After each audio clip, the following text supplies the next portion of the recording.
the people kind of filter in here.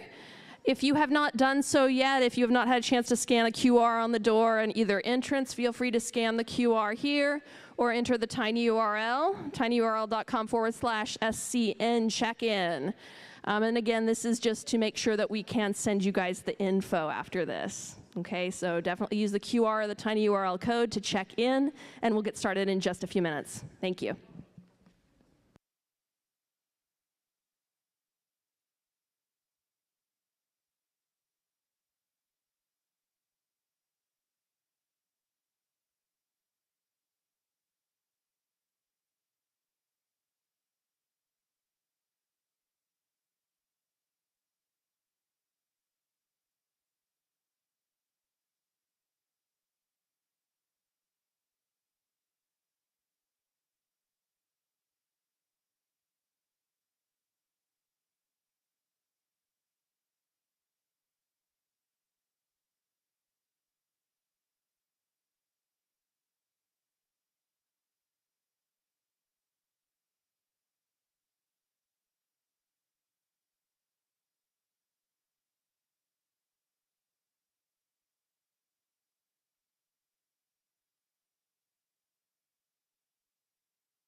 All right, thank you all for being here. I want to be mindful of time and make sure that we are respectful of that, so I'm going to go ahead and get started.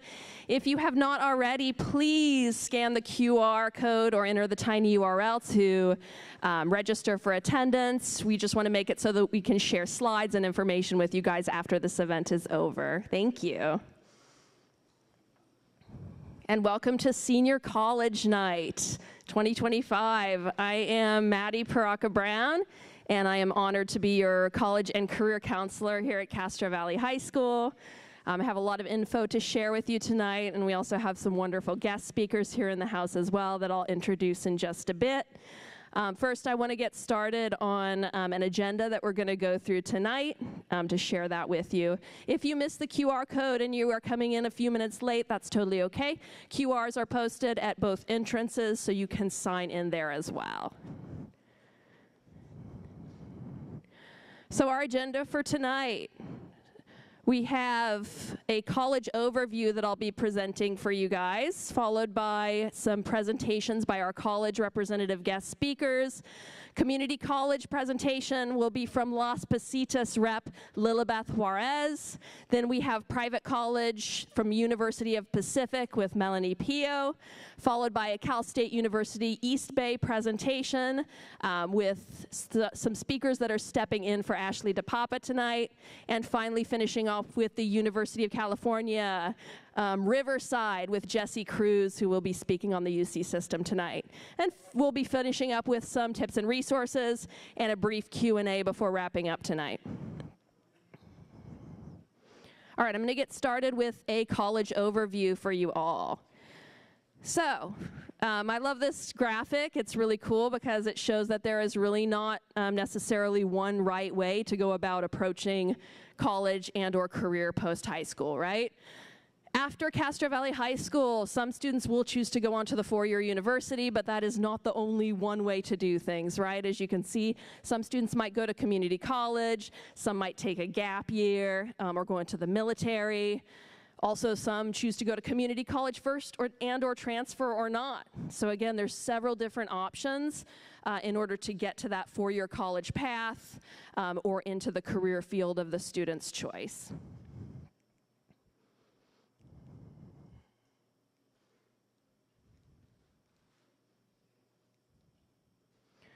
All right, so California public schools. So as I said, we'll be hearing from all of our public school types tonight. We have the UC system as a public school system in California, along with the Cal State University system and our California community colleges. So starting off with a little bit of info about private colleges. I'm just going to kind of glaze over these because, again, we're going to have some really wonderful in-depth information from each of our guest speakers tonight. Private colleges are very vast, right? There are over 1,500 across the U.S. They range in size, they range in admissions requirements, and so you really do have to do your own research, right? When it comes to either an in-state or an out-of-state private college. Some have different programs, you know, so you really want to do your research about that. Most private colleges are available to apply to through the Common Application.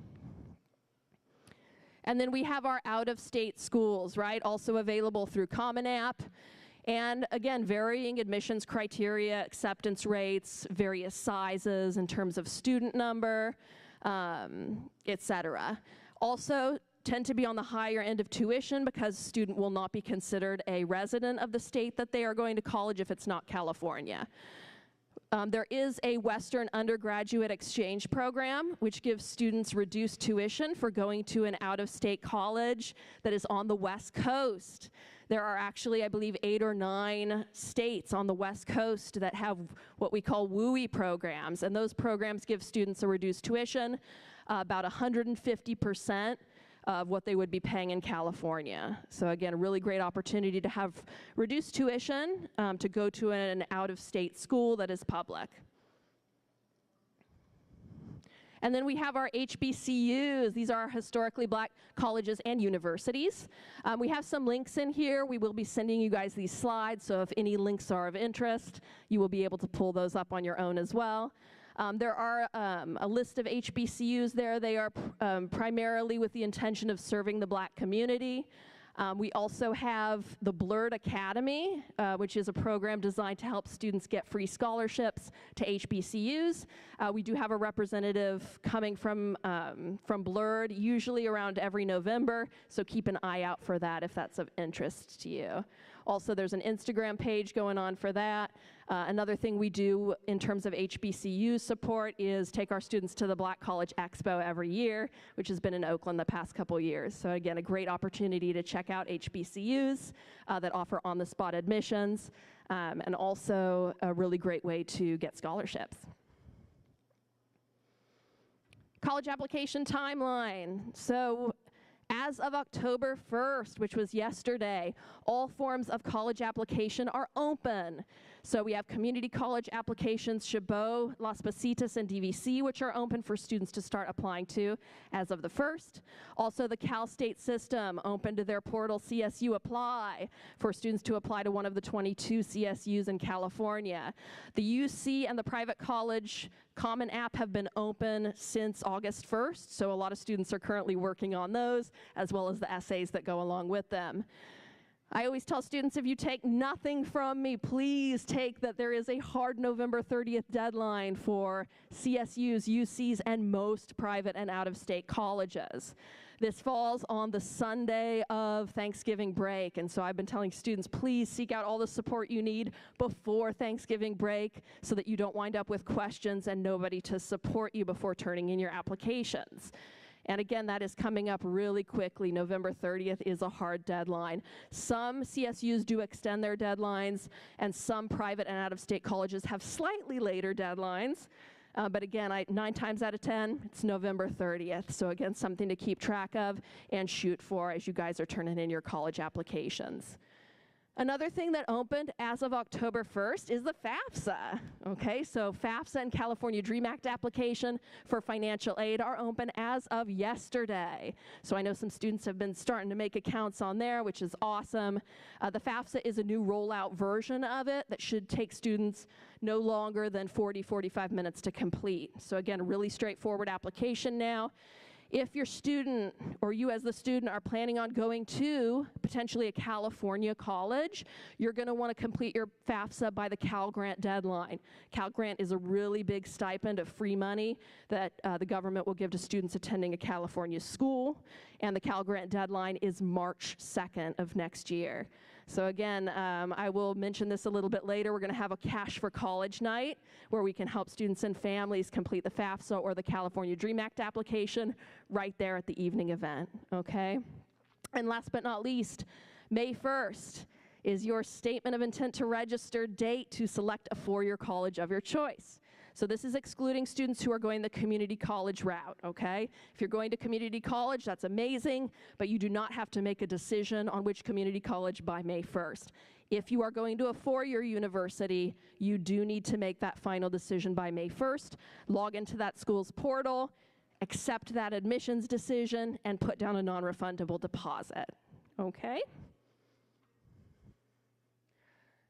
SAT, ACT. So the SAT and ACT are not used for admissions purposes in the UC or CSU system at all. Okay, they may help with placement into classes, but they are not used in admission decision. For private colleges and out-of-state colleges, most schools are what they call test optional. Okay, that means schools will consider your score if you would like to add it, but students who choose not to add their scores will still be considered with the same weight, okay? So all that means is if you're a student and you're a really good test taker, take that SAT or ACT, upload that amazing score to Common App, and let it speak for you, right? Let it show off your skills. But if that's not your strong suit and that's not of interest to you, you don't think that would supplement your application, there is no pressure to take that, okay? There are some colleges that do require the SAT or ACT, Stanford being one of them as of this fall. And the list is growing, right? It's mostly Ivy Leagues, and I put a link in this slide deck that you guys will be receiving that has all of the colleges that are requiring SAT, ACT in the country. Okay, so a really great resource there. And yeah, let's move on. Letter of recommendation. If you are a student who is applying to a private or out-of-state college and you have not asked a teacher for a letter of recommendation, please do that as soon as possible. Okay, teachers sometimes will only write about 20 or 25 letters before they cut students off, because again, a lot of teachers don't necessarily have time to write dozens and dozens of letters, right? So again, you want to ask nice and early. We have a link to the brag sheet here. Also, our brag sheet is linked under letters of recommendation page on our website. So please utilize the brag sheet as sort of a resume template that allows your teachers to write the best letters possible for you, right? The information doesn't have to be fancy, it doesn't have to be complete, but just anything that you add in there is gonna help that teacher write the best letter possible for you, okay? So again, approach the teachers, share your brag sheet with them, but most students who are doing a private or out-of-state college need at least 2 letters of recommendation.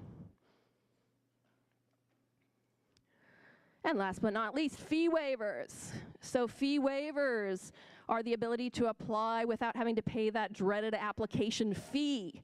For UCs and CSUs, those fee waivers are actually built right into the application. So if you're a student and you want a fee waiver for the UC or the CSU system, they will ask you the questions right there in the application and decide if you qualify for a fee waiver. If you do qualify, you can apply for up to 4 colleges for free and then pay the fee for every college after that. CSUs are $70 per application, UCs are $80 per application, and private colleges range from $45 to $95 per application. If you are taking SAT or ACT, come see me in the College and Career Center. I have fee waivers that I can share with you directly.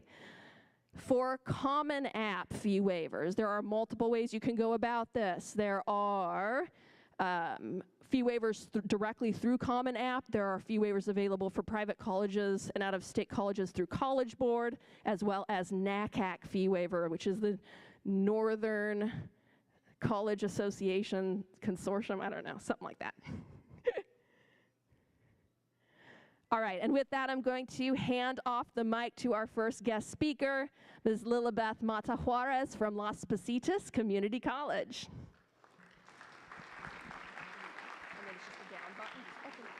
Okay. Hi, everyone. Good afternoon. My name is Lilibeth Mata Juarez. I'm an outreach specialist for the Las Positas campus in Livermore, California. Just a disclaimer, I was supposed to come and present with my coworker, so she made the slides. So I know the content, but it's not in the order that I typically say it in. So bear with me. So the benefits of attending a community college are that we are less expensive compared to a 4-year university, and you do get the same quality education for your first 2 years of college. So regardless of whether you start at a community college or a 4-year, you're going to have to take general education courses throughout your time in college. So Las Positas and any other community college allows you to take those general education courses at a more affordable rate. We charge $46 a unit. Typically, a full-time student, it's about 12 units, and we'll talk a little bit more about costs later in the presentation. But in a community college for a year, you'll spend about $1,104 compared to a UC, CSU. And I have those prices for you to compare later down in my presentation. Another benefit of Las Positas or any other community college is that we have a high transfer rate to UC, CSUs, etc. So if you decide to start off in high school right now as a senior to apply to all these 4-year universities, think about all the other high school seniors in the state, in the country that are also applying to colleges, right? It's going to be really competitive and really hard for you to stand out compared to all the other high school seniors in the world. Whereas if you go to community college, you'll be starting off as a junior when you go to college, when you apply to a 4-year university. What that means is that by this point as a junior, there's already a lot of freshmen and sophomores that didn't make the cut and they had to drop out of college, or they didn't do so well and they had to take time off and go back home or whatever the case may be, which opens up more space for you all. So we actually have really good high transfer rates for community college students to attend all the schools that you dream of attending. You also get a fresh start. So if you're not doing so well in your high school transcripts, we don't care about that. You get a fresh start in community college. You start off with however you want to see it, a 0.0 GPA or a 4.0 GPA, right? And you either keep it or you lose it, but it's up to you, and it's a whole fresh start. So a lot of times students in high school, like, they really struggle, right? And it's a lot to juggle at the same time because you have all this pressure on yourself that you have to do extracurriculars, you have to go to sports, you have to do music. When you get to community college, yeah, you'll get to do that, but you'll also be in charge of your own schedule. And like I said, once again, you get to improve your transcripts if you weren't doing so well in high school. So by the time you transfer, you might have a better GPA than when you were in high school applying to four-year universities. Our application is open to all students, regardless of your GPA, all the things great things you did in high school, because I'm pretty sure you all are doing great things in high school. It's open for everyone. We have schedule flexibility, and I'll talk a little bit more about that later. We also have small classes and lab sizes. So imagine going to a four-year and doing general education classes. Those classes are going to be 400 plus students in that room, right? When you go to community college, most of our classes are typically 28 students or less sometimes. So you really get to meet other people, you really get to talk to your professor, get to know them better, understand why they're there. And it really allows you to learn in a way that it's more adjustable coming out of high school. So we also have a vibrant student life, athletics, and leadership. I'm someone who has worked already at, I think I've worked at 4 or 5 community colleges. Las Positas is something that I have never seen before. Our student life is so active. We have so many events for students. We have a really great student government body. So if you really want to get a fresh start, get to build connections with other students, and be a part of something big, our student life in Las Positas is amazing.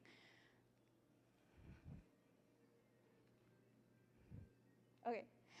So, value of community college. Like I mentioned earlier, we charge $46 a unit.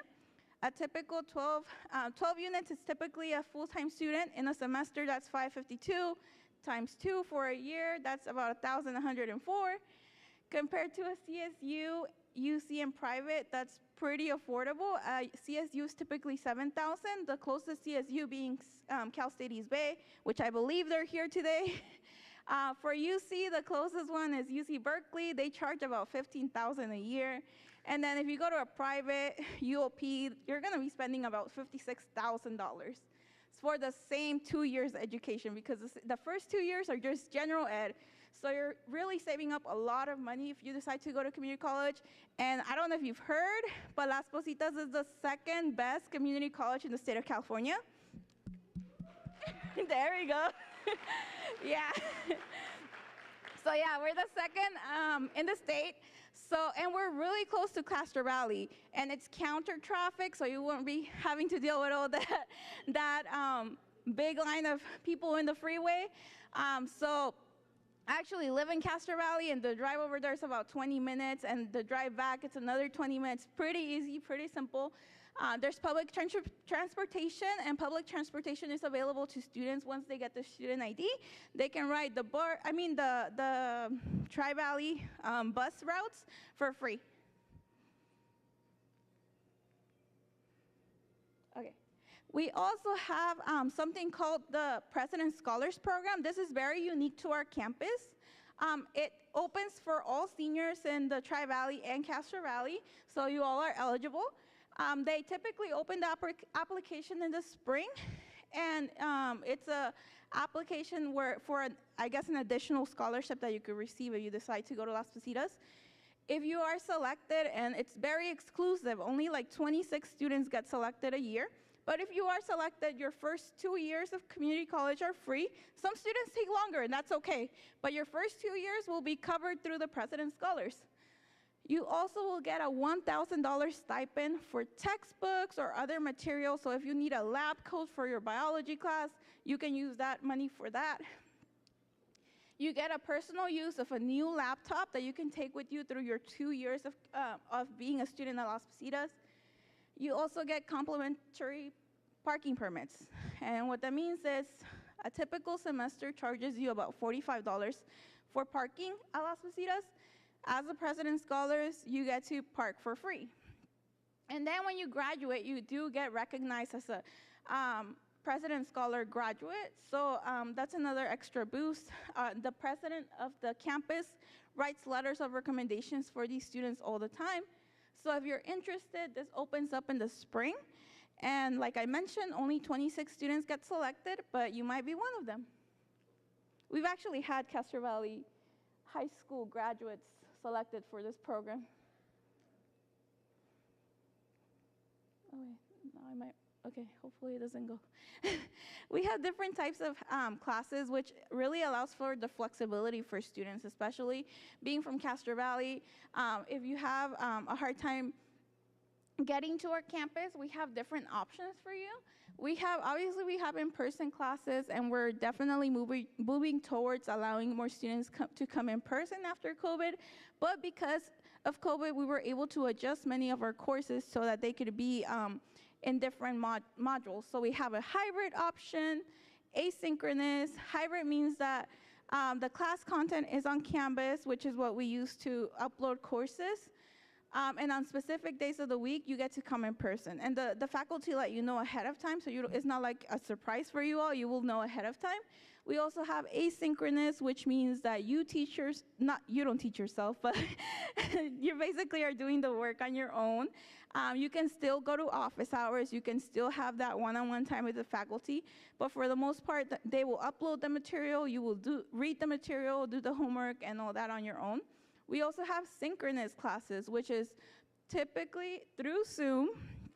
So the faculty schedule a time for you to meet like a regular classroom, and you just meet through Zoom. You don't have to be in person. And then the last option is high flex, which is the student gets to pick. The class is offered both through Zoom and in person, and then the student just decides which one fits their schedule better. So if you're working while in college, or if you have another thing that you have to get to right after class, you might consider different options for your classes. Okay. In Las Positas, we do have 57 associate degrees. We have 31 associate degrees for transfers and 94 certificates. So when you go out near the men's restroom, I have a table with LPC stuff, and we do have a list of all the certificates and degrees on there. So if you're interested in finding out more about what we offer, we have that over there. The associate degrees for transfer allow you to transfer to, allow you to be eligible to transfer to a CSU in the state of California. And all the other options are available for you. The list, once again, it shows you which one is for associate degrees for transfer as well. Oh, okay. See, I usually don't have this in this order. So we also have something called the Las Positas Program Mapper. It's part of our Guided Pathways initiative for all California community colleges. This allows students to select a pathway that they are interested in studying. These are the ones that we offer at Las Positas. The student would select the pathway that they're interested, and then select the certificate or the degree that they want to pursue. And it would give them a list of courses that they could take in order for them to graduate or complete their academic goals that they have for themselves. This was created in the California Community College Chancellor's Office so that students didn't have to spend too much time in college. Because I don't know if parents remember, but back in the day, there used to be this huge stigma on community colleges because students wouldn't graduate in the 2 years that were promised. So students would take a really long time having to take a lot of classes that were not relevant for their requirements. So Guided Pathways was created so that students didn't have to go through that. And it looks something like this. So let's say a student wants to get an associate degree for transfer for business administration. It kind of lays out for them what classes they'll need to take their first semester, their second semester, and how many units that'll be. And once you select, for example, for the CSU written communication, if you click on it, it'll give you a list of classes that are eligible for you to meet that requirement. So it really allows students to know exactly what classes they'll be needing.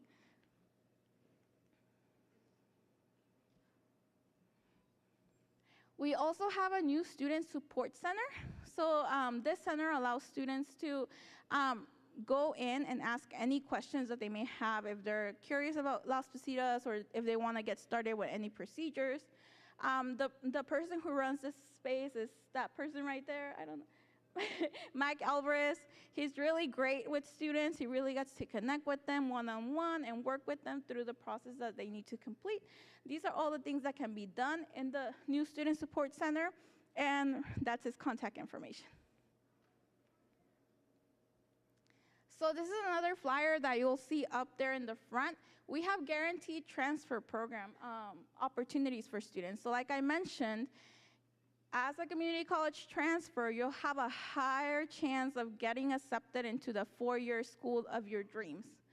Because we do have transfer guarantee partnerships with different universities. For the CSUs, we have the ADTs, the Associate Degrees for Transfers, which means that if you complete an associate degree for transfer at a community college, doesn't have to be Las Positas, it could be Chabot, but why would you go to Chabot if Las Positas is number 2 in the state, right?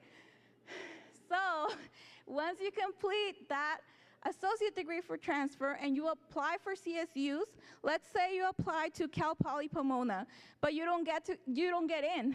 What happens next? Another CSU will offer you a space because you do have an ADT. So the ADTs basically guarantee you admission into the California State University system. We also have the UC tag. So for the UC tag, it only works for these UCs though.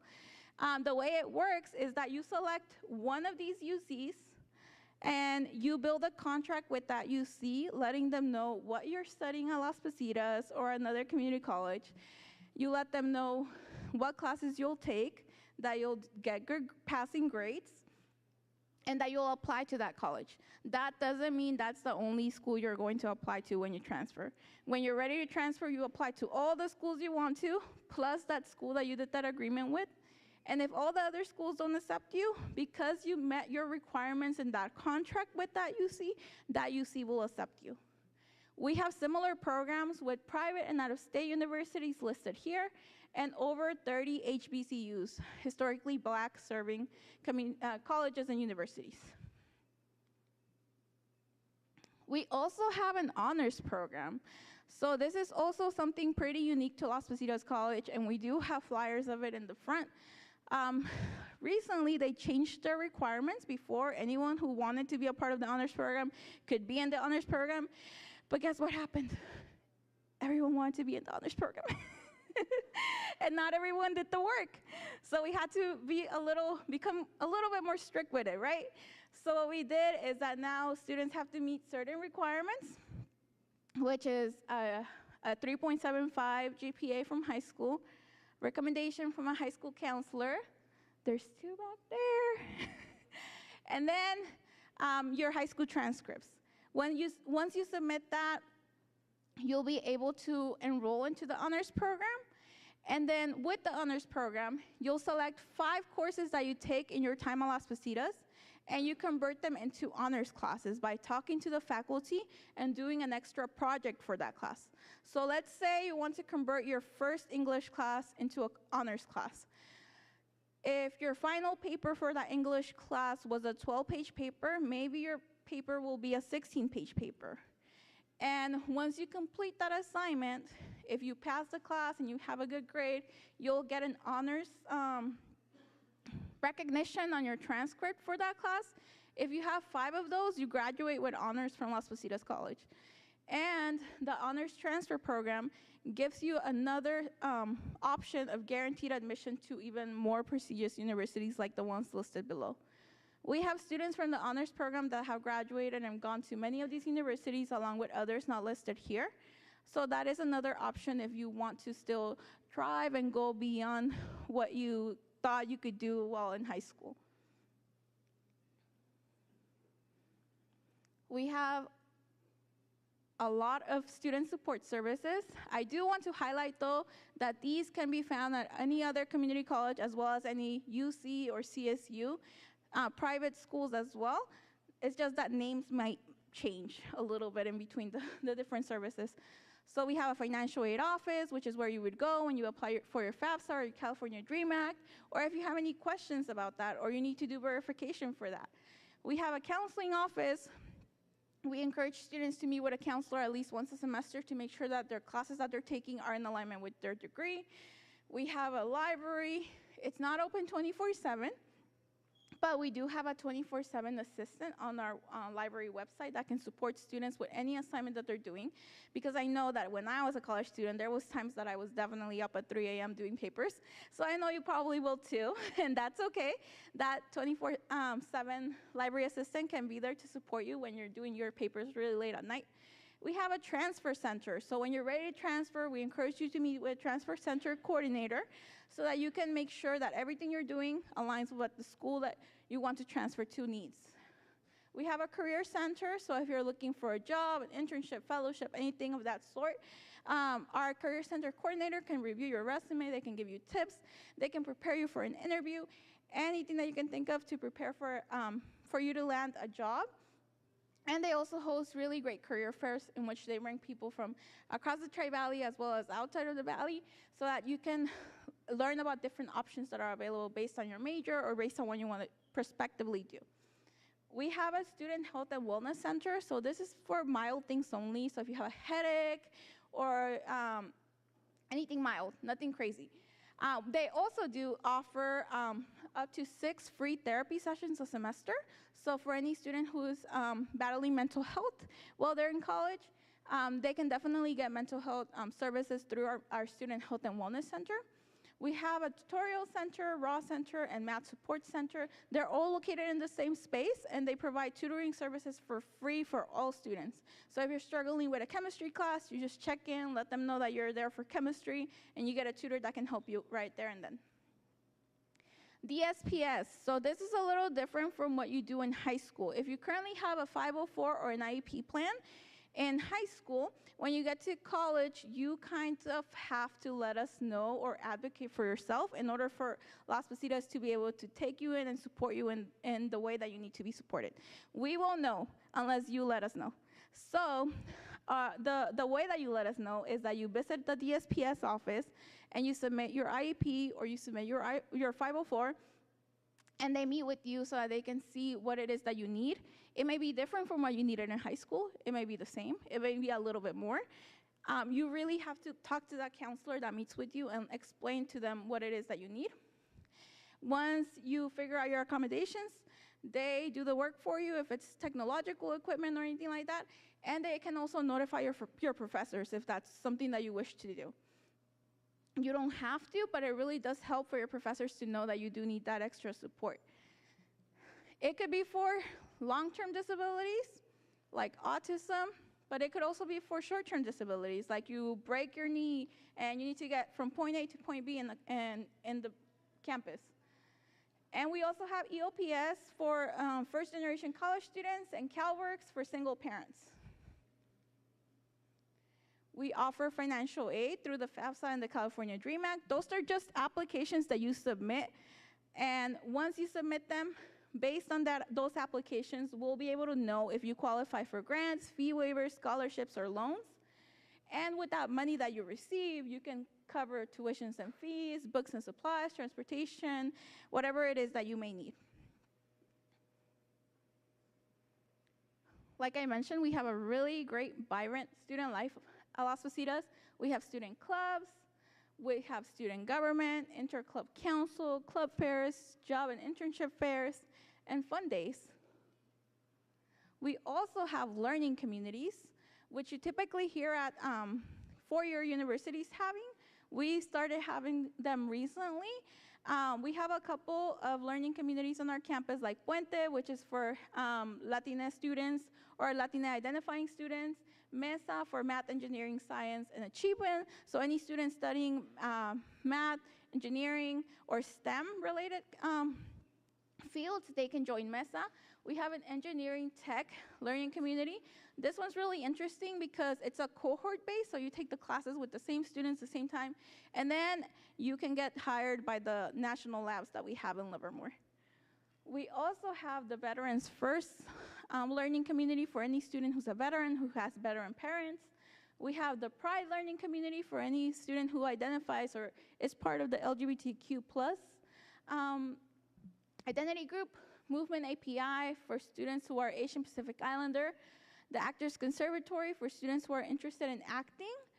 And then UMOJA for students who are African American. We have a basic needs office in our campus for any student who may be struggling with financial insecurities or anything like that. We have a mini market that's open for students and available for anyone to come in and grab whatever it is that they need. We have cleaning utensils, snacks, food, and once a month we have a monthly food distribution for students and community members as well. This is free for all students. They also have need-based assessments, so you can meet one-on-one with the coordinator and let them know if you need money for rent or if you need money for gas. And based on your need, they can also accommodate for those requests as well. We have the following sports: basketball, soccer, swimming and diving, volleyball, and water polo. And yes, I talked bad about Chabot earlier, but believe it or not, I'm a Chabot graduate myself. And we are sister colleges. So even if you don't see your sport that you may play, like track and field or football, Chabot has them, so you'll be fine. You can come to Las Positas and take those sports at Chabot. We're sister campuses, so you can still do that. But we're number 2 in the state. Okay, so we have 7 simple steps for you to be able to be successful as a community college student. You just need to apply to Las Positas, log into your My Portal and activate your whole Zone Mail, your class web, all of that. You apply for financial aid, complete an online orientation. It's a 40-minute thing that you can do, and at the end you have a little quiz for it. You take a math and English assessment. It's not really an assessment. It's just a little questionnaire about what was the last English class that you took in high school and what was the last math class that you took in high school. And then from there, you're done. After that, you meet with a counselor, and you can start planning out your first semester schedule, and then you register for classes. We do encourage students to complete the orientation, assessment, and student education plan before April, because in April we have something called New Hawk Day. We don't have the date for it yet, which is why I don't have the little thing there. But in April we have New Hawk Day, which is it's usually on a Saturday, and it's a day where all high school seniors in the state or in the area that have applied to Las Positas can get to come in and meet with a counselor, and then after that we register them for classes right there and then. And I also didn't mention, I actually do outreach for the Department of Arts and Humanities. So the next slides are me promoting my events. So we have, this one's actually general. We have an open house on November 15. It's a Saturday from 10 a.m. to 1 p.m. It's located in our campus. All the faculty from all the different programs in our campus will be there. So if you have a question or you're interested in checking out our campus, getting a campus tour, looking at the Performing Arts building, which is where you'll see me again, you should definitely check out our open house. It's free, and we encourage you all to register and let us know that you're coming. Okay, now for my events. We have the Rocky Horror Show. So if you're interested in acting or theater, this is our fall production. It'll start from October 23rd to November 1st. If you are interested in theater, you can email me or contact me. My card is back there as well, and I can get you complimentary tickets. And then we also have concerts throughout every semester. Our fall music concerts are listed here. I also have flyers in the back, and same thing with music. If you're interested in music or you're thinking about studying music, contact me and I can give you complimentary tickets to a concert. I really just want to promote what we have because we have a really great performing arts programs. Okay, keep in touch. These are all of our outreach specialists. I'm right here. I speak Spanish, and I typically help with application workshops or financial aid. I guess we'll have questions at the end, so now do I have to pass it on to the next person? Yeah, okay. I'll pass it on to the next person.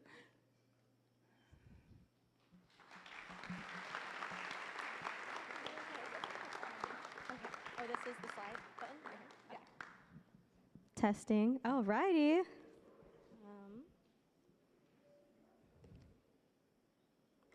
All right, everybody. My name is Melanie Pio. I'm with University of the Pacific, so a local private university.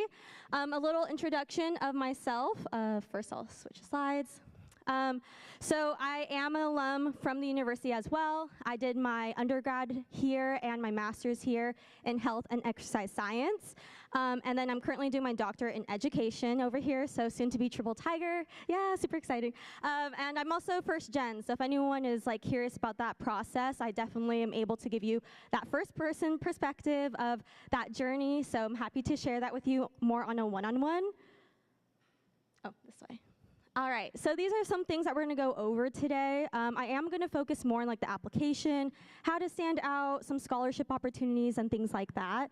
And then also the fee waivers, and then I'm gonna close with some fun facts about Pacific as well. All right, so with your research tips when you're looking up different private universities, definitely my advice is about the majors. So your potential interests are important. For example, if you are thinking about University of the Pacific, we do have a lot of accelerated programs. So although you might see the sticker price being a little bit higher, it's good to know that what are you investing in and how to make your student more successful in those programs. So if your student is taking any AP classes, getting 4s and 5s, dual enrollment, you can actually graduate in 3 years instead of 4 years. We've had students come in with AAs before and graduate even faster. So if that appeals to you and you want to know more about that, what transfers over, I actually meet more one-on-one with people about those situations, as well as I am the rep for this school too, so you'd be working with me about that. Other things, when you narrow down your major options at private universities, we do welcome students to come in the classroom experience as well. So if you want to get to know the professors, get to know your classmates or potential classmates, those are really good spaces for you to kind of understand, is this a good fit? And definitely that number 5, if you can't see it, it says visit the campus. So I will talk about our fall open house as well. Fall open house is on October 11th. It's on a Saturday, and it's more like a 9 a.m. to 2 p.m. I'll be there, so you'll see a familiar face. All right, so talking more about the scholarship opportunities. I know there's a lot to go over here. So on that first one, we're talking about merit scholarships. This is your biggest chunk from universities typically, and your merit-based scholarship is based off your GPA. We in particular go off the unweighted GPA, so the higher your GPA, the more money you'd get from us. And then other things, test scores. We are test optional. I have another slide about that. Test optional, it can help you in 2 different areas for our school in particular. It can increase your merit-based scholarship, but then it can also help your student future self by waiving their placement tests later on. So they can actually skip on 2 exams later on for placement purposes. There are need-based scholarships as well. So that's based off your FAFSA. So if you qualify for anything Pell Grant, Cal Grant, that stacks on top of their merit-based scholarships. I'm gonna go backtrack on that merit-based scholarship one more time.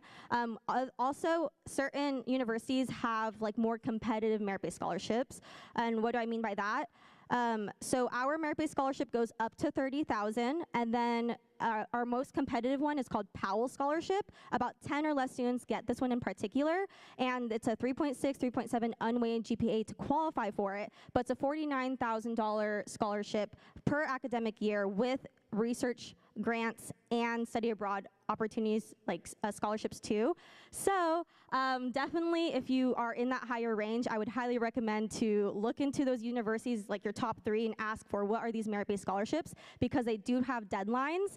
And the first merit-based scholarship I mentioned, 100% of students who are accepted get that merit-based scholarship from University Pacific. It goes, the one that's up to $30,000 is they don't have to do an extra step. The Powell Scholarship with the $49,000, that is an essay requirement and interview requirement. So those are like the differences there. Service scholarships. So if you haven't heard something about College Corps, some programs are offered at certain private schools, so we're one of them.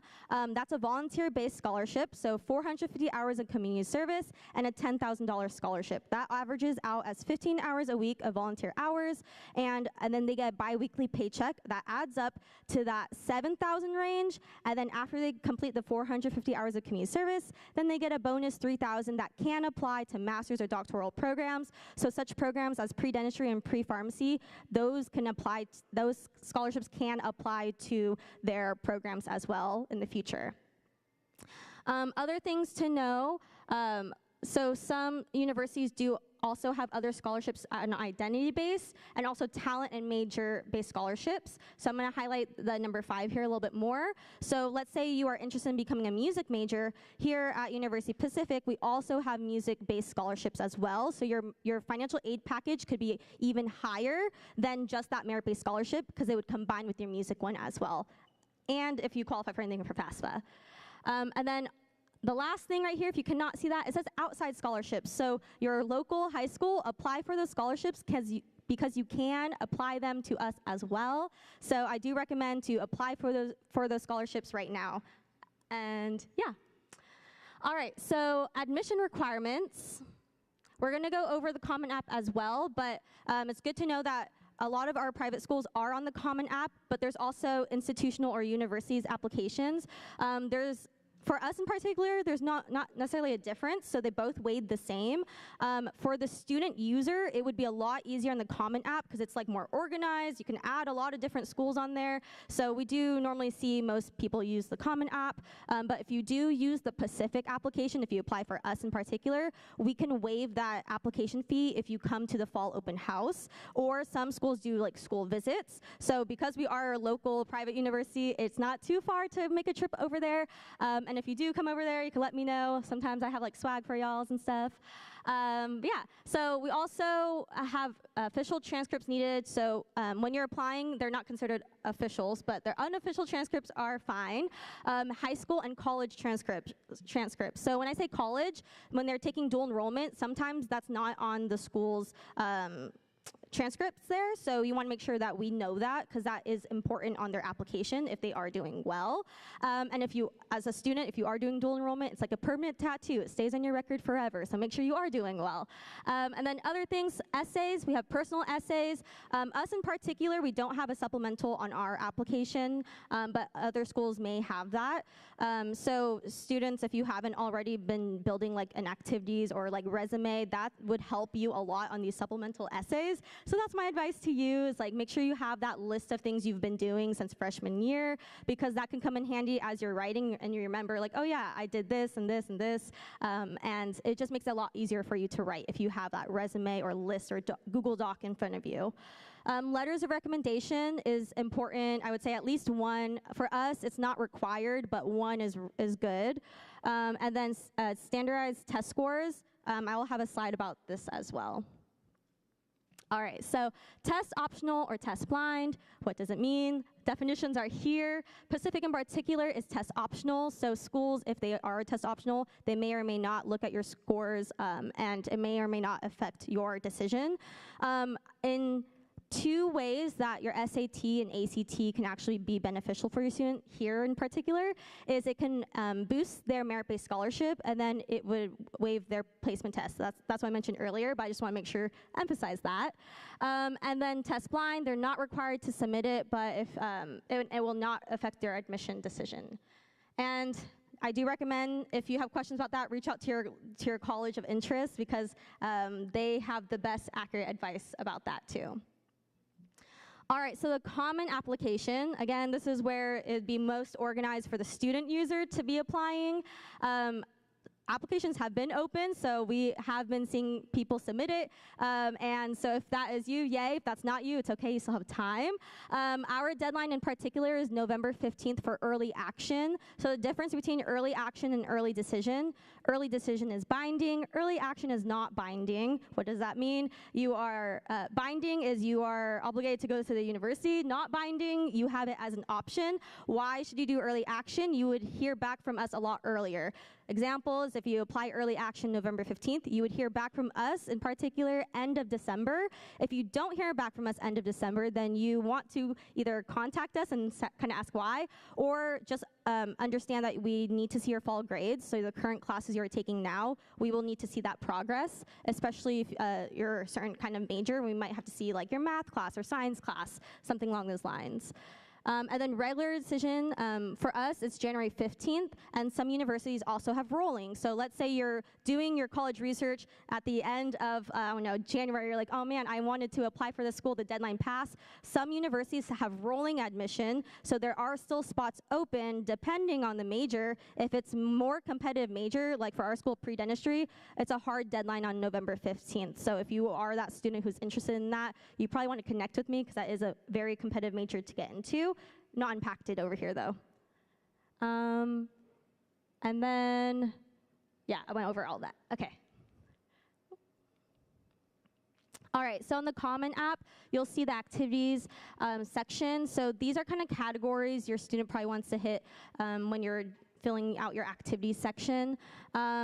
You want to think about how long you've been doing these activities, the leadership opportunities you've done in it, and the impact to the community you might have done. So when they do list out their activities, they can define what that activity meant to them. So definitely don't hold back, elaborate. That's better than us guessing. For myself, I read like 60 essays, 60 applications in one day. So how are you as a student going to stand out in that crowd? Other things were a holistic admission review. So we look at all different aspects of your application, not just like your grade and your classes. We look at everything.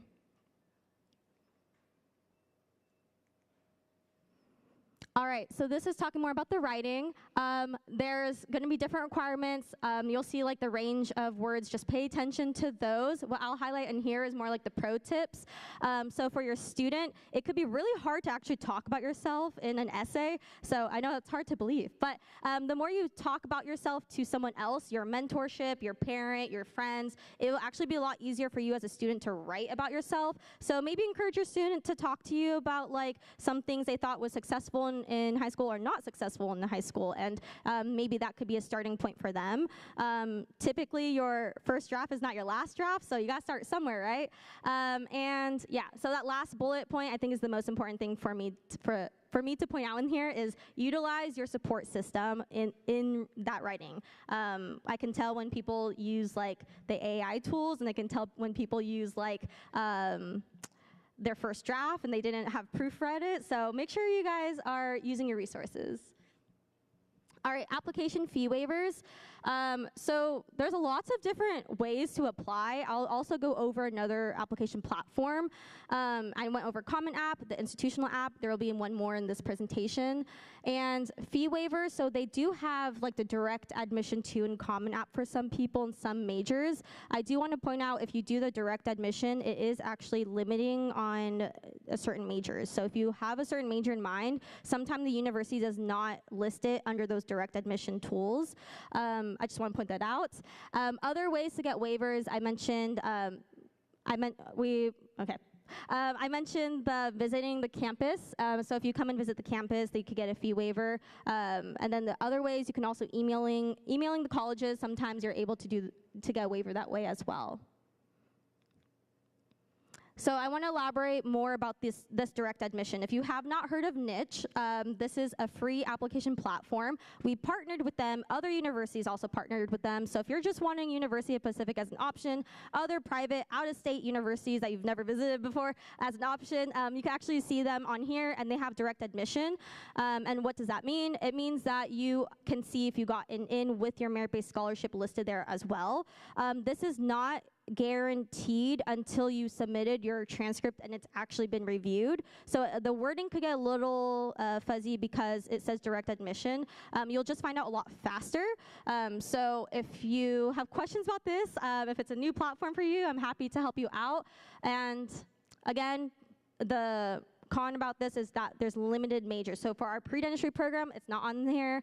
And for music majors, not on here. They have to audition. But it is free, so that's a bonus. All right, so other things about University of Pacific, how to apply. So I'm just gonna put this in really quickly. Again, early action, the earlier you apply, the faster you'll hear back from us. So end of December, early action, that's when they will hear back. If you don't hear back, again, you need to submit your transcripts for the fall semester. We are test optional on the Common App, Pacific App, and on the Niche application. You don't have to do all three, just one of those are fine. And then the transfer admission dates are also different for in comparison. And okay, and our fall open house, as I mentioned before, October 11th, is a really good opportunity for you to meet these professors, kind of understand what you're investing in. We will have like information sessions too. I didn't have too much general information about Pacific up here, but if you do come and visit, we would have those presentations for you. And then after fall open house, so those are also called like preview days at other universities. We have other admitted student days. So once you are kind of ranking your top 3 universities and you want to come out and visit, we often are hosting events for you all to mingle, understand the process. Like, I think that's the biggest thing to just know, but we will help you along the way if you have questions. And I think I have my information on the next slide. Yeah, so if you have any questions, you can also reach out here. I think this QR code just, if you scanned it, it just leaves your information if you are interested to the university, and it also says that you were here today, so if you wanted to fill that out. But that is my email, that's my number, so if you have questions, let me know. Yeah, and I hope to see you all at the fall open house. I think that's it. And if you have more questions, we're gonna do a Q&A at the end, so just jot it down. Thank you.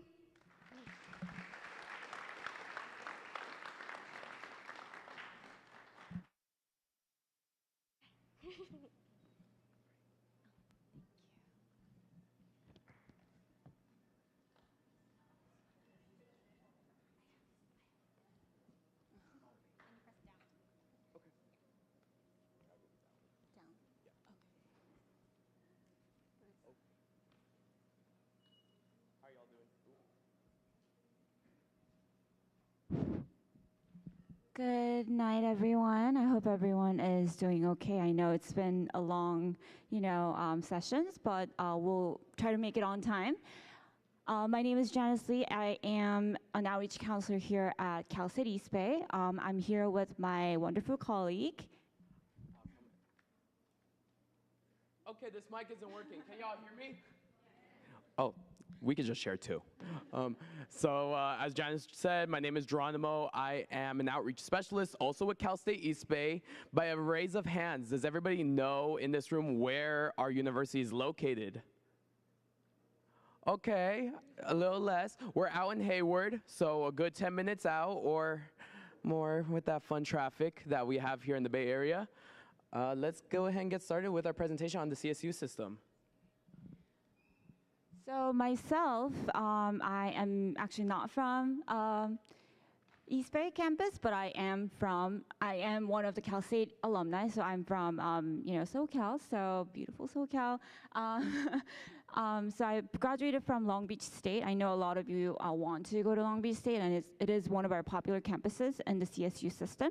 But my colleague, Geronimo, actually graduated from East Bay campus, and he is an alumni. So if you have any questions with regards to how's the student life, how was your personal experience at East Bay, please feel free to ask him about his own experience, and we are more than welcome to share our wonderful experiences at East Bay campus.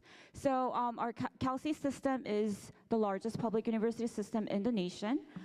We are offering more than 4,000 degrees and programs in total, and we have more than 450,000 students in total.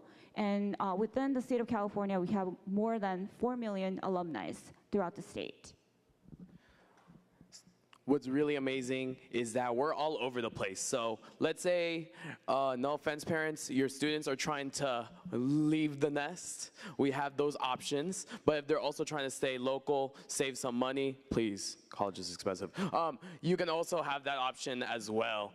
All throughout, we have 4 CSUs right around our neighborhood as well. So if East Bay is too close to home, we also have other neighboring CSUs as well. And what's really cool about this is that even though it does say on the slide that we are a academic career focus, we still have opportunities for you to do research. It still gives you the opportunity to learn something else in your field. So if not just getting a job is your goal, let's say you want to be the next Albert Einstein, we have those programs in our physics departments all throughout our CSUs. If you want to be the next mathematician, you could also do that at the CSU. Don't limit yourself based on the reputation of the CSU just being a more practical career option. You do what you can, and we have all the tools and resources to help you with that as well. just briefly about our East Bay campus.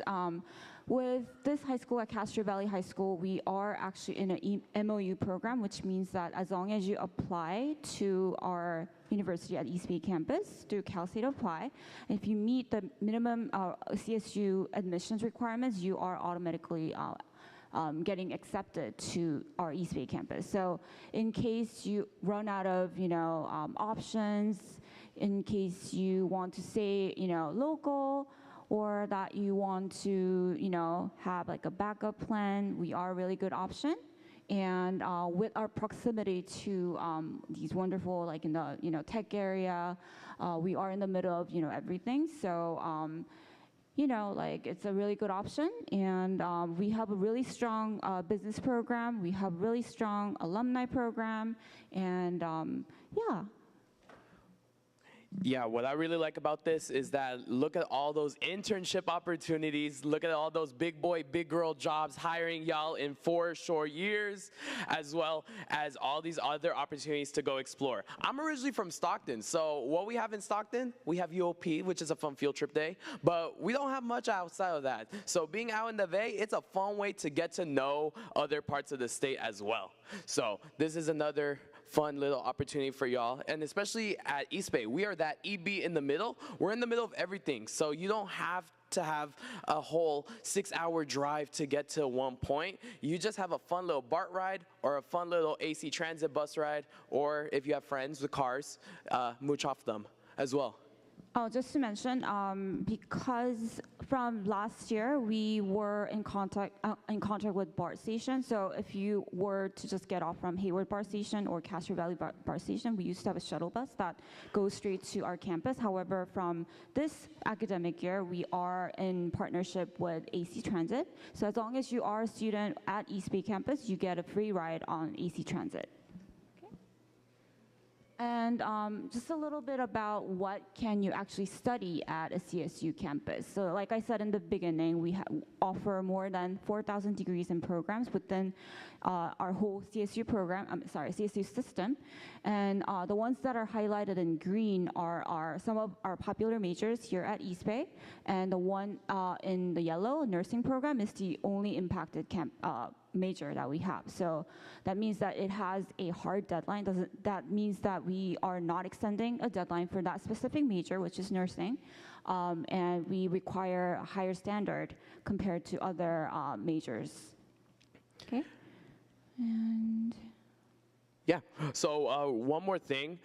For my seniors, do we know what impacted means? Yes? Okay, so we have 2 seniors here today.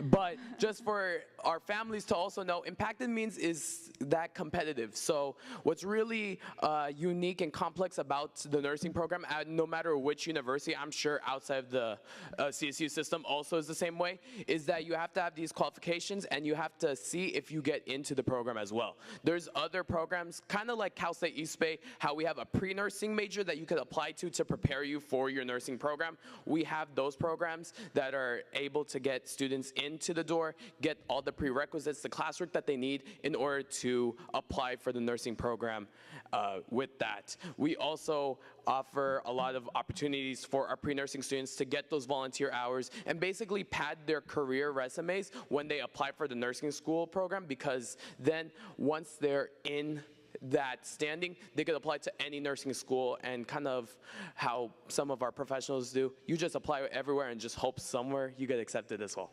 we will be talking about the impacted campuses and non-impacted campus in the end. However, at East Bay campus, we offer about 50 plus majors and programs in our East Bay campus specifically. But if there is a major that you are looking for specifically, but that does not is not being offered at East Bay, what you can do is simply go to calstateapply.edu and go to degrees, and you can just like search up what degree you want, and then it's going to show you the list of the major and the campuses that offer that specific major for you.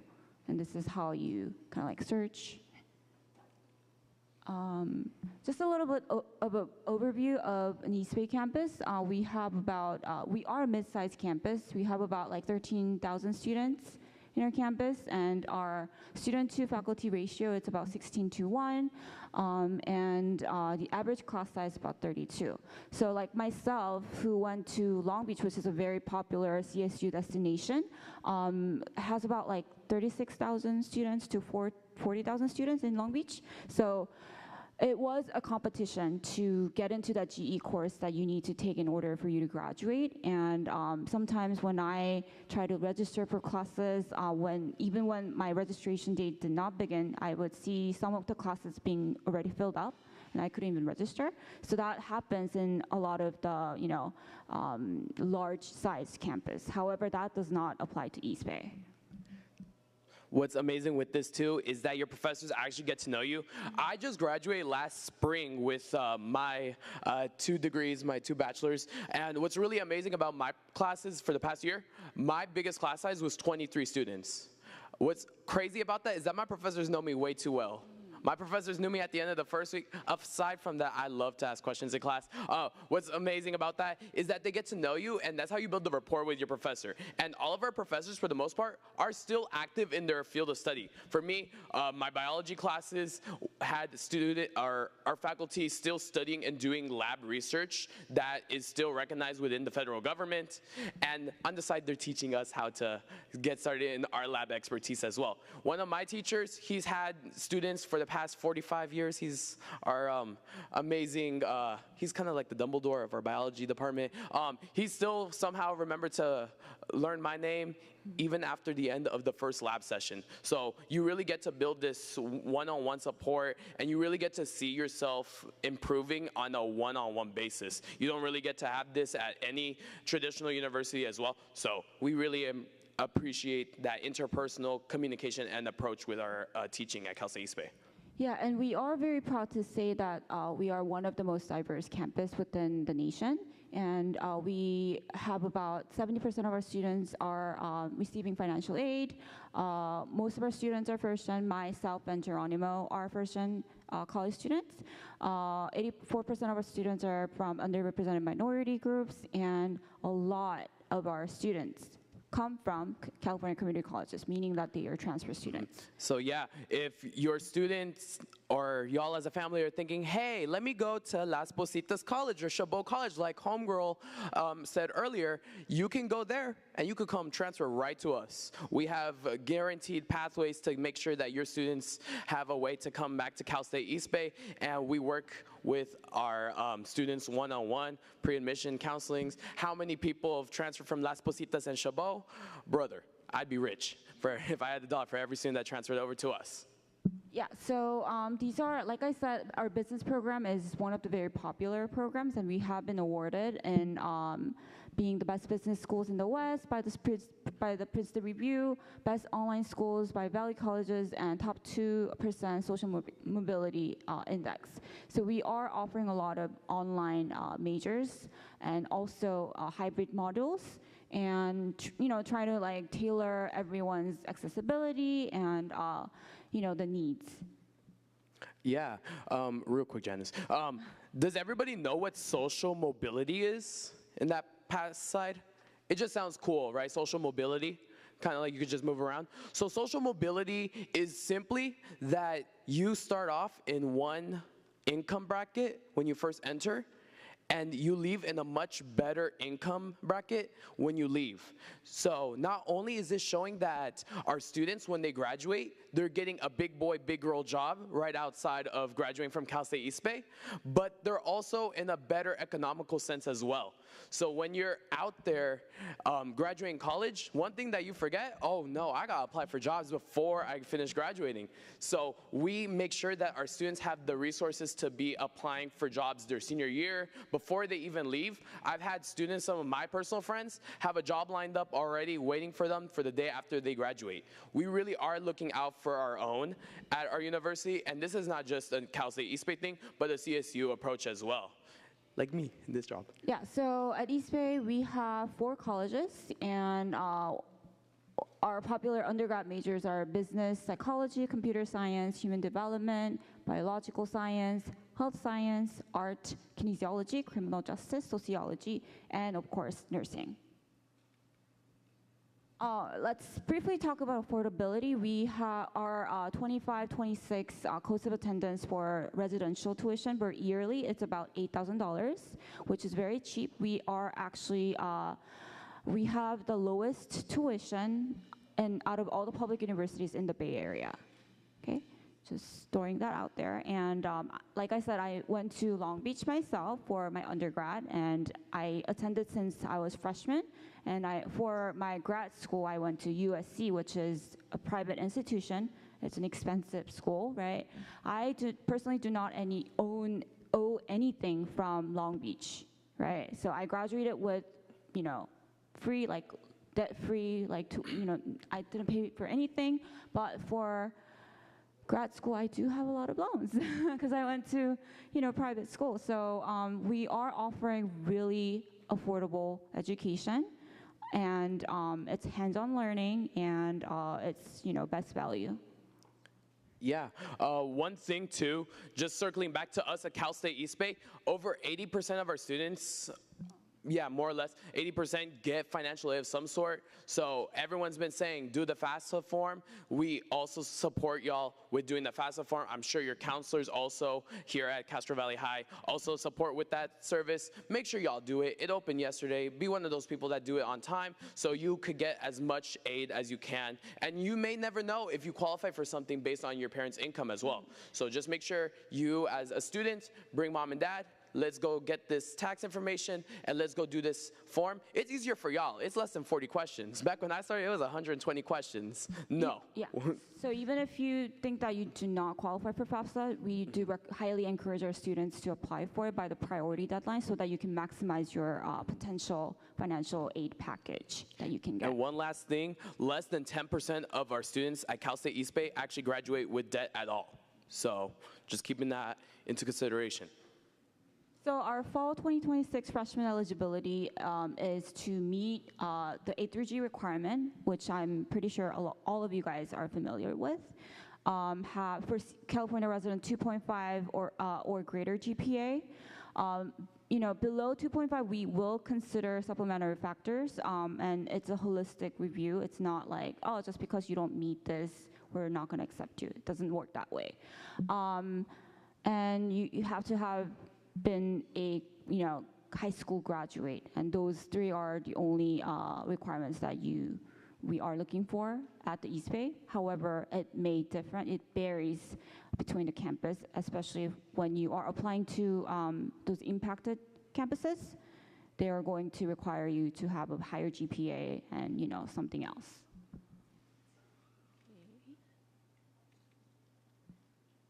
Yeah, so just briefly about, supplemental factors if you are under the 2.5. Just explain about your experience, and there is going to have a little bit of session in the application form where you can state your personal experience on that box. So activities that might have hindered your work or, academics outside of school, and, your population, student background, etc.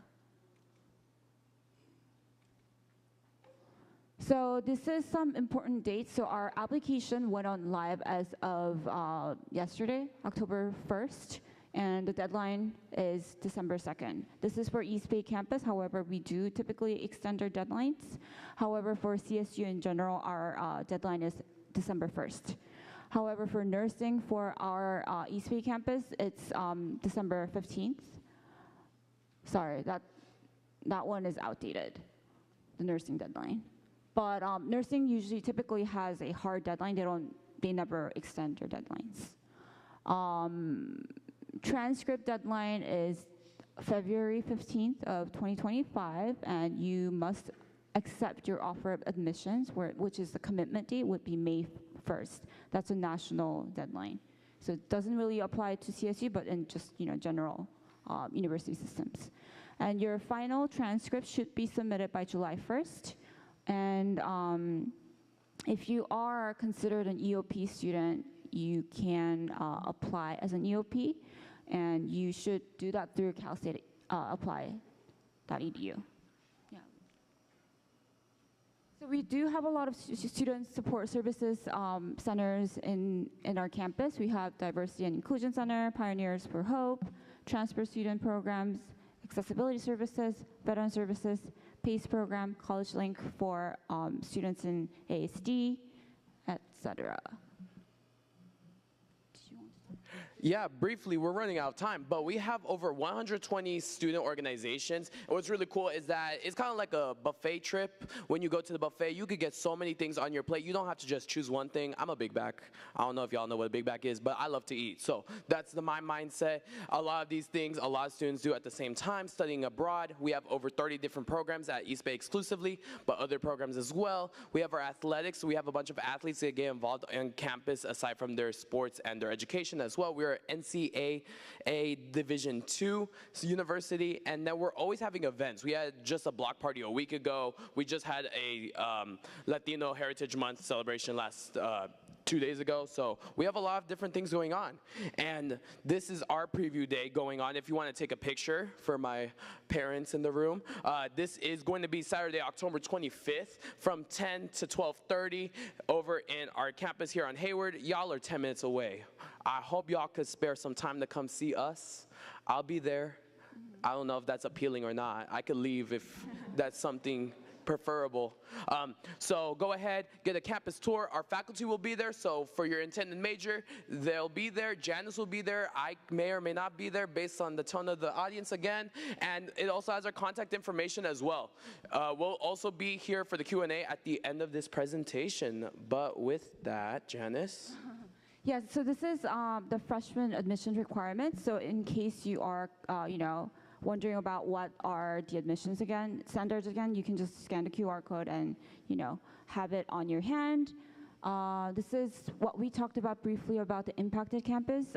So these are the list of the impacted CSU campuses. If you want to take a picture.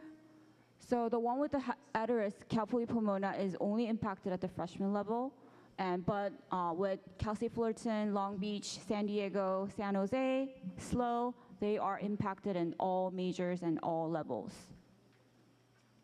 And these are non-impacted campuses. And we are non-impacted.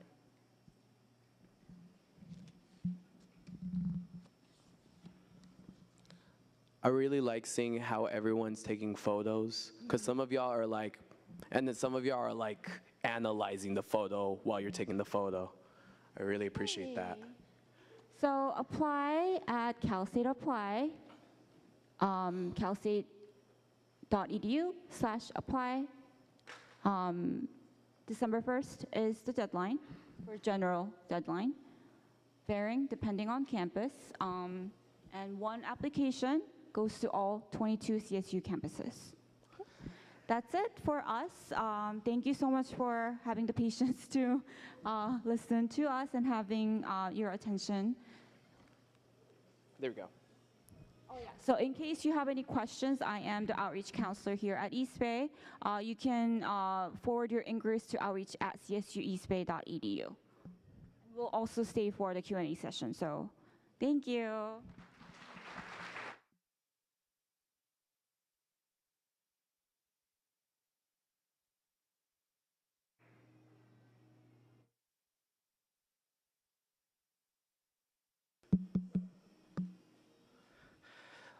Okay, hello everybody. I'm here in representation of all UC campuses.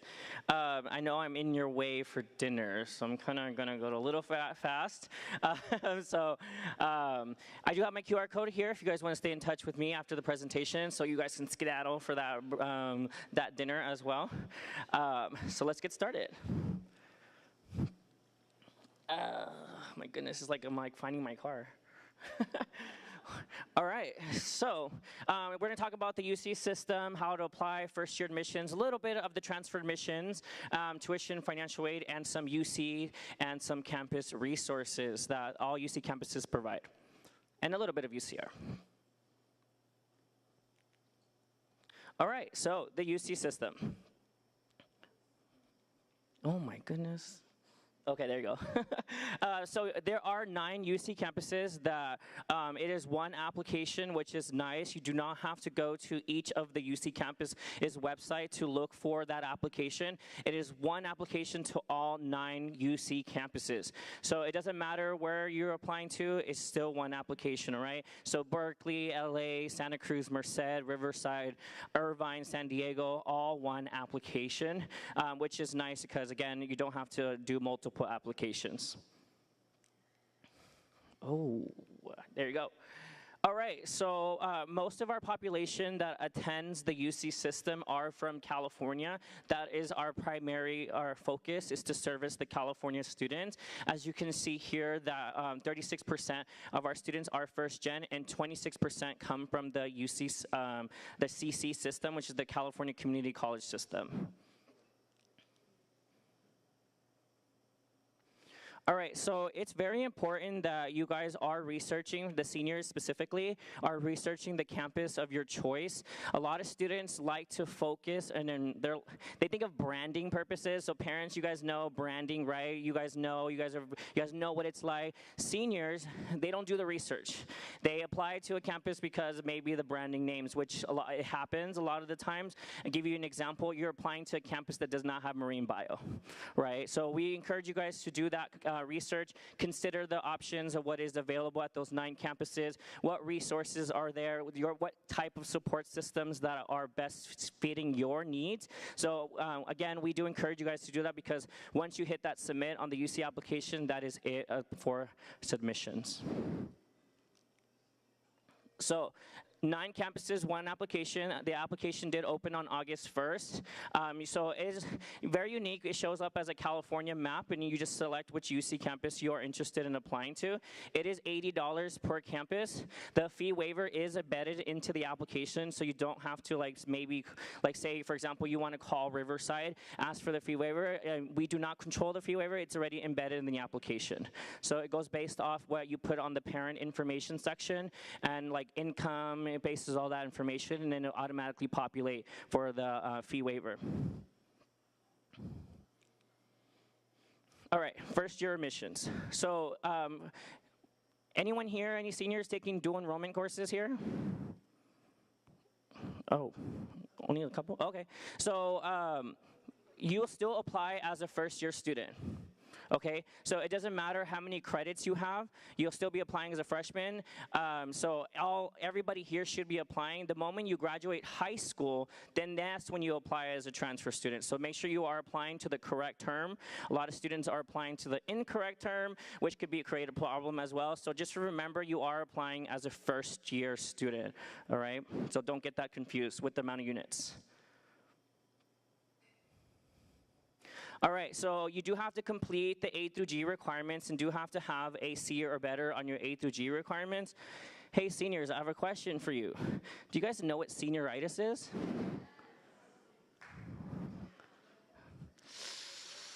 The UCs are very, very aware of your guys' senioritis because you guys call us in December and you call us in May. And you guys don't tell your parents, which is very ironic. Right? It's always AP Calc, AP Literature, AP Bio, AP Chem. My mom this, my counselor this, my teacher this, right? And then your mom calls for you. What? You didn't tell me? La, la, la, la, la. Hang up. You guys have to pass your classes.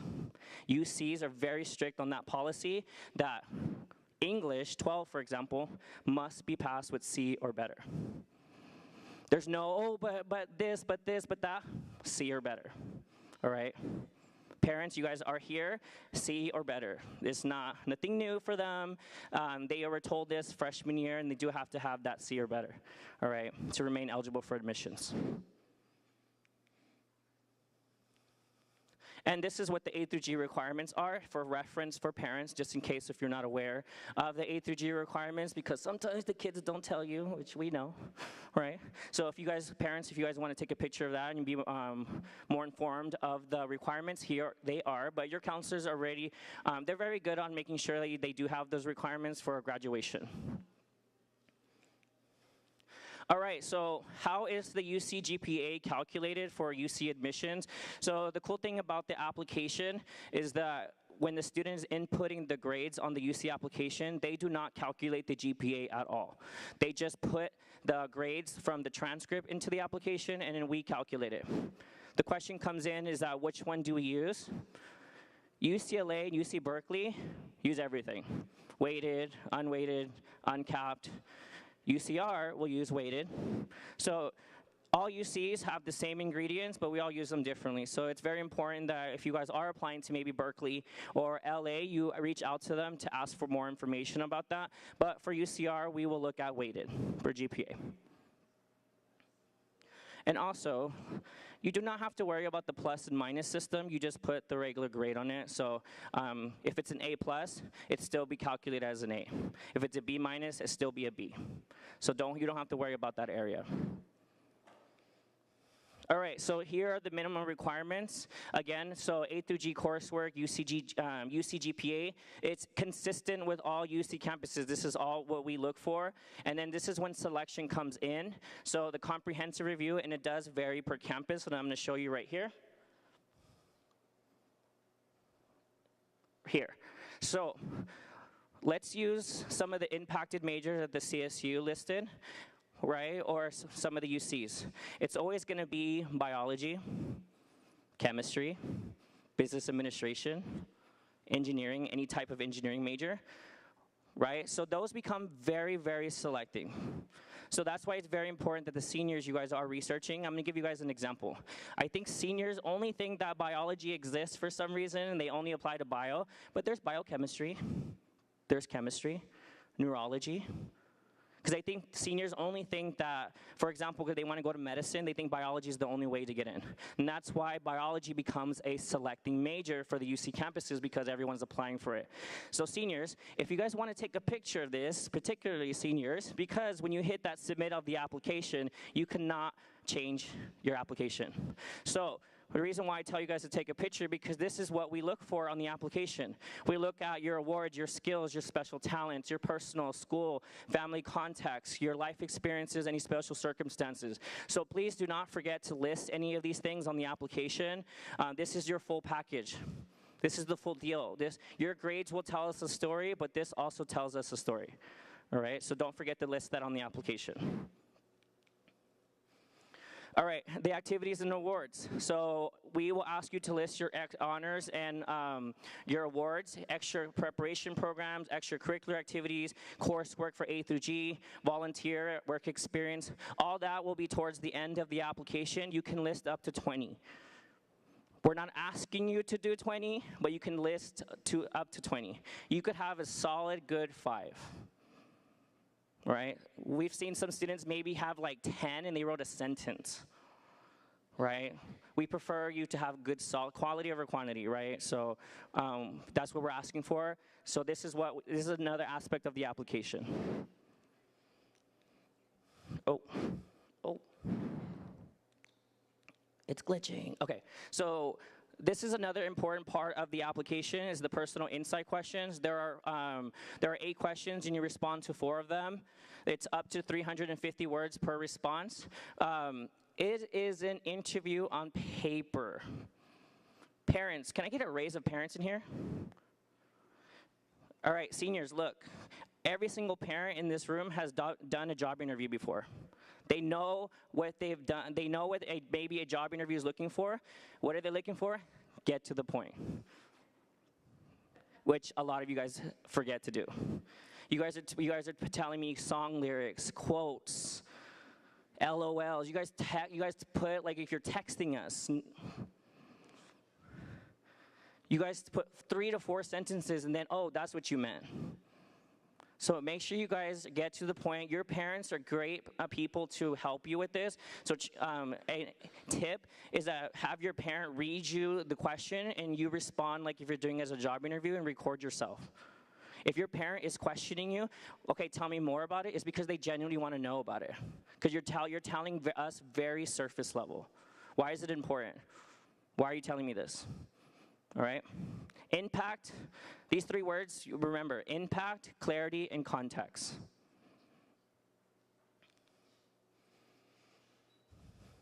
this is the timeline. Like, we kind of already showed you already the timeline already. The application is already ready to start submitting. Parents, I need your help. Please help push your senior to submit it on time.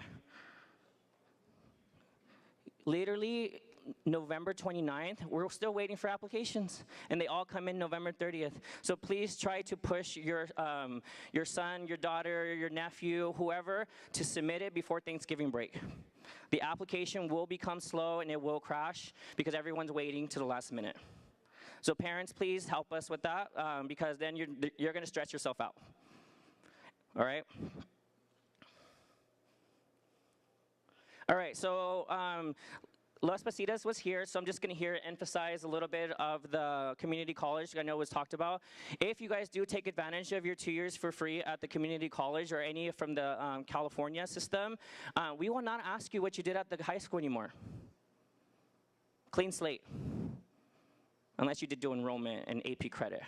However, we will not ask you what you did here. Start clean slate. You just have to have these requirements right here in order to transfer through the community college system for the UCs. UCs love community college students because they know what they want already, right? And then also, there's this.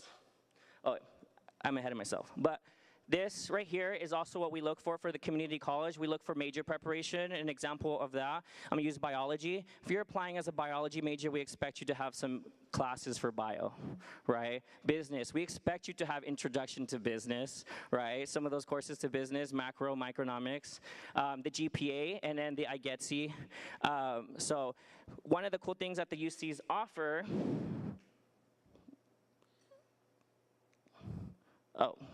I guess. I kind of already went over it, but, oh, it keeps going back. This right here, this is very important.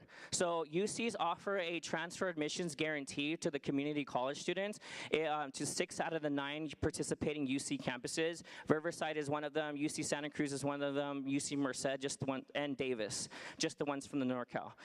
LA, Berkeley, and San Diego do not participate. So basically, it's black or white. You have the requirements, you don't have the requirements. If you have the requirements, you're guaranteed admissions, which is nice. Because the high school students, we cannot guarantee you that admissions, but transfer students, we can. All right, so if you do not, maybe you're not ready to go to a UC campus or CSU or private or whichever, right, whatever you're deciding at the time, you can go to community college, do tag at the community college, say Las Positas, and you can get guaranteed admitted.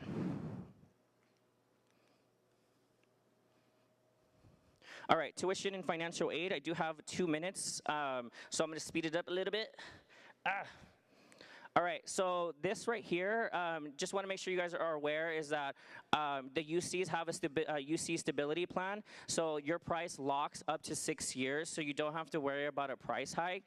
So if, for example, you started school next year, and if the UCs announce that there's a price hike the following year, you don't have to worry about it because your price is locked for 6 years, so you don't have to worry about that, which is nice. So the UCs, this is the average what a cost of living can be for a UC. However, this is not what students pay for because if you, we talked about it a lot, is the financial aid application. All UC campuses have a net calculator tool on their website that you guys can put your information. So this is mainly tailored to the parents. You can put your information and play with the numbers so you can see if you're gonna pay anything or not pay anything. So, which is nice, so you can know ahead of time.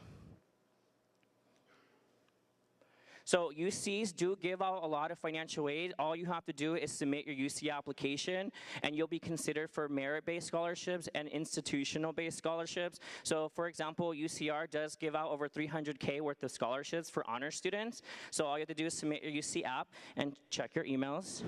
Throwing it out there.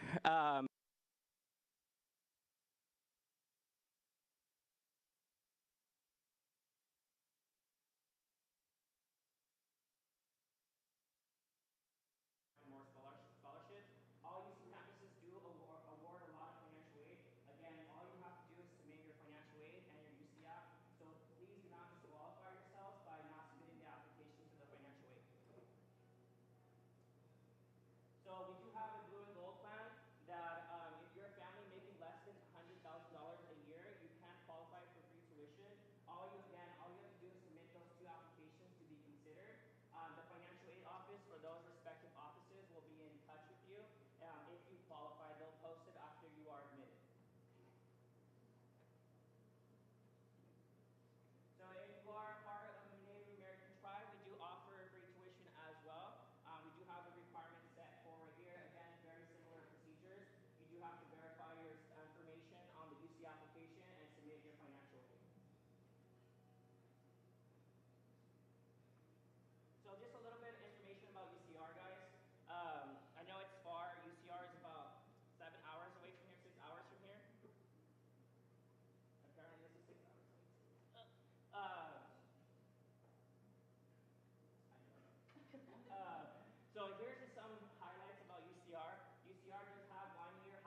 on our campus. We have student success centers. We have the Thomas Hayter program, which saves 24 seats for our current enrolled students to apply to School of Medicine. If you are admitted to the Thomas Hayter program, your MCAT is waived. Also, the early assurance program as well. Complete your requirements by early as junior year, your MCAT is waived. So that is only for our medicine students and UCR students. We do have a BS plus MS program for our engineering students. If you have a weighted GPA of a 3.61 by the end of your junior year, and those are only for our engineer majors. Can't hear me back there? Oh. Okay, cool. Cool. We do have some resource centers that are available to you guys as well, and I do have some information on the side. We do have virtual open house, so if you are interested in speaking about the BS plus MS for the colleges, those will be available on our virtual open house for our NorCal students. Our School of Medicine will also be on the panel, so if you need to speak to School of Medicine, how to get in, we do have that also available, so you guys can take a picture of that. It's literally tripping out.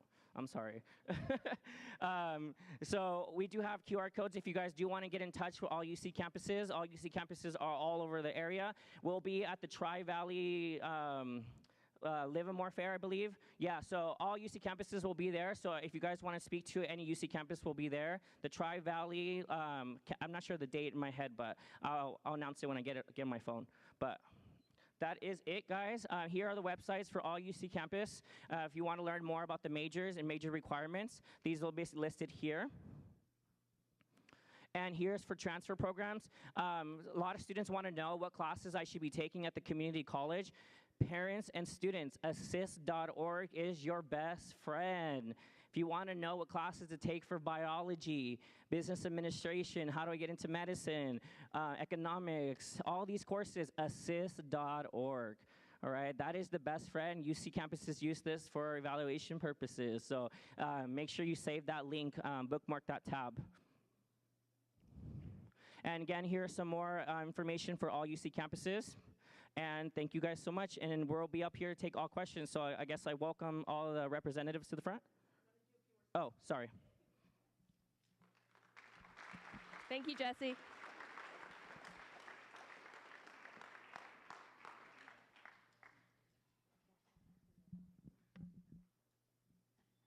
All right, I have a few more slides just to wrap up our evening before we get into the Q&A. Again, I want to be mindful of time, so I'm just going to whip through these slides. But again, these will be sent to you guys and available on our website.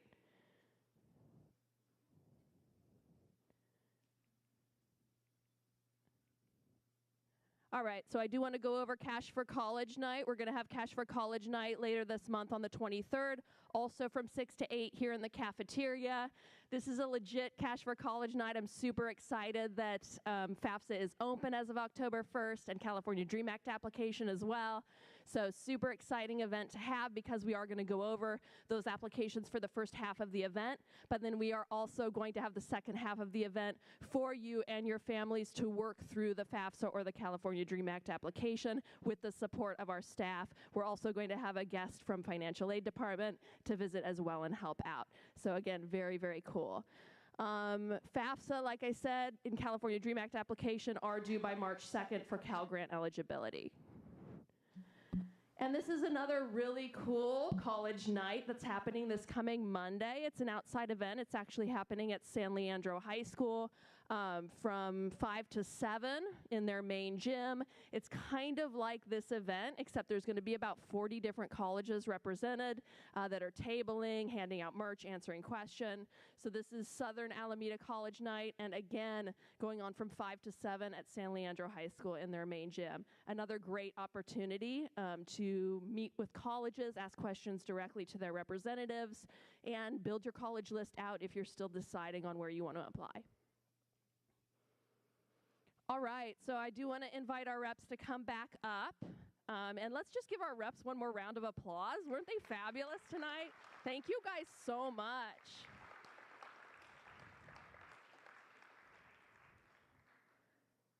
All right, so also in order to be mindful of time, we're going to take about 2 questions for each representative.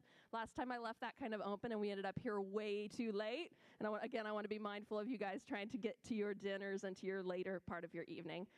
So again, I will pass the mic off to our reps who will share that, and I'll be coming around if you guys have any questions. If we don't get to your questions tonight, please know that there is a feedback form up here that you can scan and sign up your questions, and we will answer those and email the answers directly to you.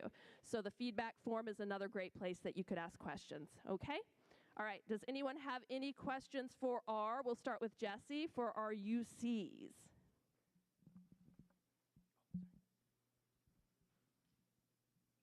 So you over there and you over Testing? All right. Yeah, see you over there. There. Should just have All right. There you go. Hi there. Is it easier for transfer students from community colleges to get into impacted programs like engineering at UCs than it would be for a freshman to get into those same impacted programs? Great question. So the UCs lay out what courses you need to have in order to satisfy the major requirements. So for example, we're going to use business administration because that's easy to remember. So there are 6 classes that we lay out. If you have the required GPA and the required courses, you can get guaranteed admissions. Unfortunately, for the high school students, there's too many, and then the college cannot admit everybody. So that's why we cannot offer the guaranteed pathway for high school students, but community college, yes. So all UCs lay that out. Unfortunately, LA and San Diego and Berkeley lay those out, but still there's not a transfer admissions guarantee. They do have workshops that they do host to ensure to increase your likability to get in, but those are depending on the UC campus. But UCR, you have those courses, Merced, Davis, and UCR does have all majors eligible for TAG as well. Some UCs do not have all majors for TAG. Davis does not have animal science available for TAG. UC Irvine does not have available for computer science. So because too many applicants applying to it. Great question, thank you. All right, thank you, Jesse. One more for UC. I see a Samit.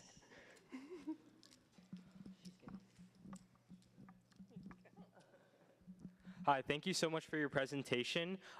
So I was wondering, for people who have taken AP exams and have received back their AP test scores, are those factored into admission for UCs? And if so, how much of a factor does that play into the decision making? Yeah, so if you do have a score on already your AP testing, that is a part of the consideration, and then you do get extra points for evaluation purposes.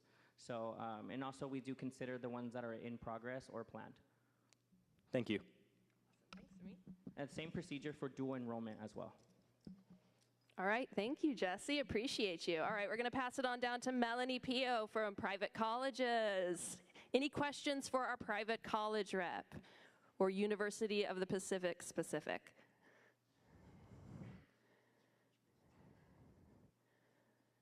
All right, no worries. I could just throw 2 fun facts. Okay, I love that. Yes, Yeah. please.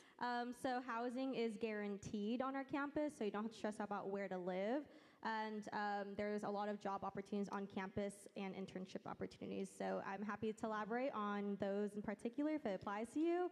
Like myself, I was like a physical therapist technician because I was going the physical therapy route. That applies to anybody. I could elaborate as well. But yeah, fun facts. Also, I have to say I've been to the University of Pacific, and it's a really beautiful, elegant campus. Lovely, lovely campus. So thank you so much for presenting. All right, questions for Cal State East Bay on the CSU system. We got one in the back. Anyone else? All right, just One one more. second.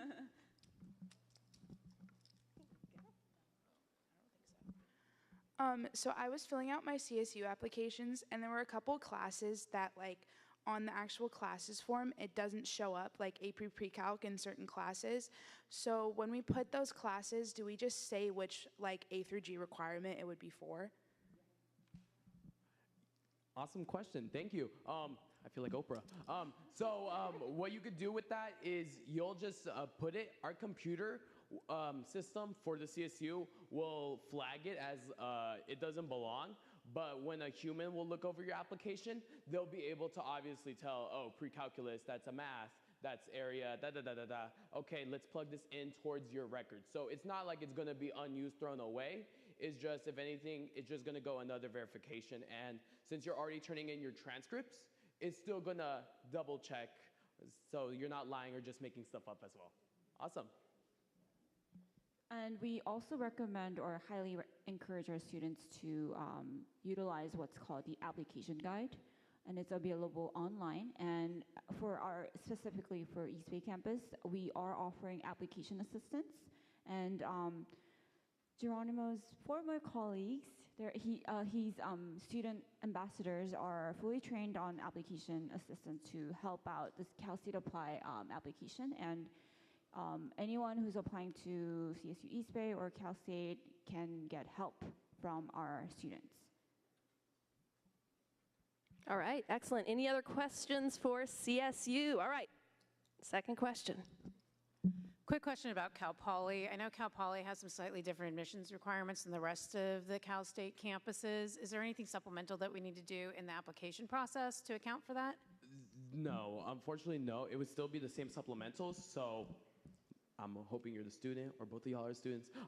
Just get more involved and just have those other supplementary factors come in play, because Cal Poly will review your application, but then when they're doing their checks of the student, they'll probably email like, hey, what exactly were you doing? How were you involved on campus? You'll have a chance to also put this down. If you're applying for the EOP program, which is a supplemental program built in, you could also mention all your involvements as well. So kind of really take that moment to flex yourself, and then just be ready for the, hey, Cal Poly wants some more info from you. Can you please submit all that? Is it slow? Okay, then I think the GPA should be the main consideration for application. Yeah. Awesome, thank you. All right, and we'll pass it along to Lilibeth from Las Positas. Any questions for Lilibeth or the community college system in general? I was hoping all of you stayed because you had questions for me. We got one.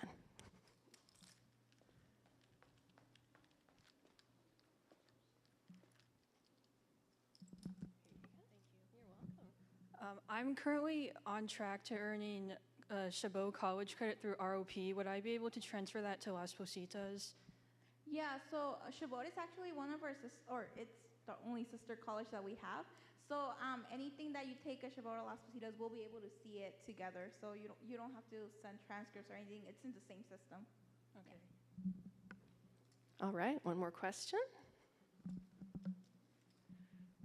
I have a question about the honor transfer program. So what you mean is a guaranteed transfer program to top 30 university if meets certain requirement? Is my understanding correct? Yeah, it's kind of another transfer guarantee admissions program, but it is a little bit more competitive to get in, like I mentioned, because now we've limited the amount of students that get selected. And actually, if you attend our open house, we have flyers in the back for that. The honors program will have an info session in which they will be able to tell you exactly how to apply. Because this year, they changed all the rules for us. Before, everyone who wanted, and as long as they did the thing, they could be in the program. Now it's a little bit more competitive because they're only selecting about 20 students a year. All right, thank you. And yes, like Lilibeth was saying, there is so many different handouts. There are so many different handouts in the back vestibule area. Feel free to stop by on your way out and pick up some handouts from all the different campuses, okay? So let's give our guests one more round of applause. Thank you guys so much for coming tonight. Thank you guys, and have a great night.